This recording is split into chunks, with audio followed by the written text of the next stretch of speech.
What's up, guys? As you can tell, this is my new favorite spot to record a video if I have some late night inspiration. But yeah, real quick, the title of this video is kind of crazy, I know. Let's take a deep breath. Don't get too crazy now.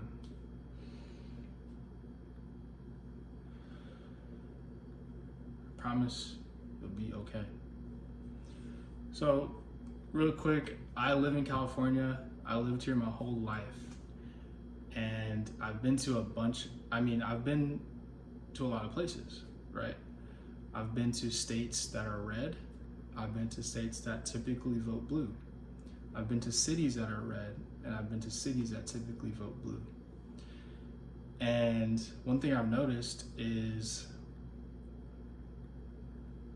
most red states and cities are pretty adamant about their redness, right? Or their conservative views.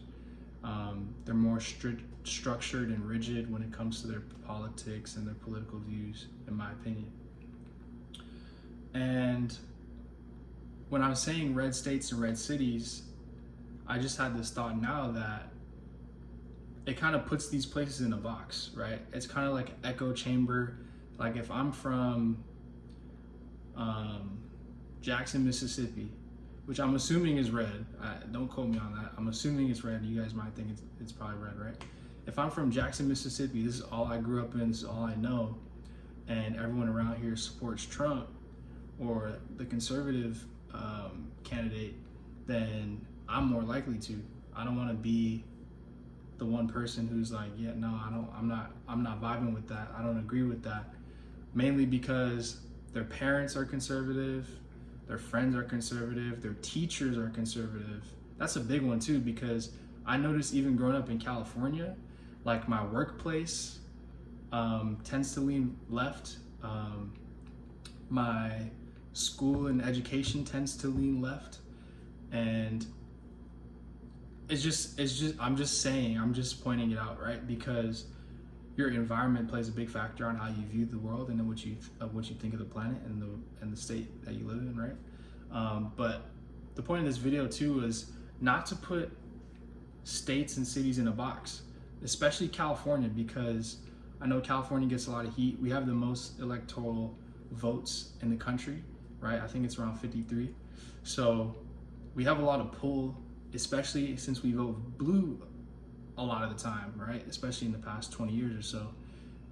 We've been a blue state, right? But you say that to a person who lives in California like me, and I understand that there's places in California that support Trump and that are more conservative, right? So it's really the big cities that lean blue, like Los Angeles, San Francisco, San Diego, right? And that the population is so large that the overwhelming majority of our state's votes get put in the Democratic category, right? But what I'm really saying is that there's so many farmers in California. We make a lot of crops for the country, and a lot of the state isn't big cities, right? I just named 2-3 big cities. There's 1,000 others, that aren't as blue, that aren't as big, that might support Trump, right? So I've just been seeing a lot of videos online, and actually I used to live in San Francisco, where if you were pro-Trump, they would F you up, right? They would want you out of that space, right? If you're at my school, San Francisco State University, and you're a proud and loud Trump supporter, you will get ostracized, right? You will get put in that category. You are conservative. You are, I could list off a bunch of different words, right? That aren't in the best light. But there's so many farmers and so many construction guys outside of San Francisco and Los Angeles that it kind of skews my perspective on why California is seen as such a blue state. When I hear a lot of people, I live in Sacramento now, which is, I'm seeing, this is the most Trump flags I've seen in my life in California. in the city that I lived in. I lived in Los Angeles. I grew up in Los Angeles County before Trump was even a thing, right? And I didn't really see much red love, right? I didn't see much conservatism in Los Angeles. I moved to San Francisco when Trump was being elected. Definitely did not see any Trump flags flying around like that, loud and proud. But now I'm in Sacramento. I see them every day. So I'm just saying, there's so many other cities and areas in California that might actually lean towards Trump. So if you have a bias towards California, I love California. This is I think it's the best state. As I said earlier too, like I've been to a lot of places. I've seen a lot of, other states and countries even, but I know California has an expense problem. It's super expensive. They have a lot of regulations around like guns and cars and electricity and gas and all that type of stuff. And I completely understand how that might turn a lot of people off. But given the state, I think the pros definitely outweigh the cons. But when it comes to politics, it's tough. It's a tough situation because I feel like a lot of outsiders, people outside of California, put all of California in a box, and we're all, pro-Democrat, and we're all anti-conservative. When obviously people are flexible, right? People have some left-leaning thoughts, some right-leaning thoughts, depending on the topic, right?